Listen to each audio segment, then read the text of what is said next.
to Australia Towbars Performance. Today we had the pleasure of working on this beautiful new X5. We've installed a German detachable Towbar from Westfalia.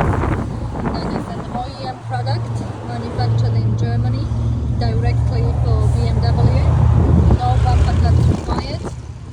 We'll show you how easy it is to attach, and we attach the gooseneck. There's a knob on the right with the key.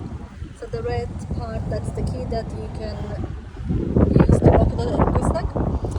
To deattach the gooseneck, you pull the knob to your right and move it forward towards the driver. Gooseneck drops out.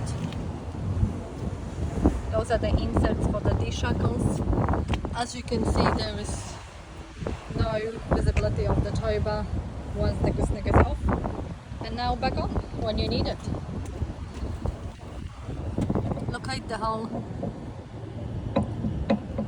and push it firmly up. When it clicks, that means it's secure in place. For any of your Towbar needs, contact us at Australia Towbars Performance and we will be happy to help.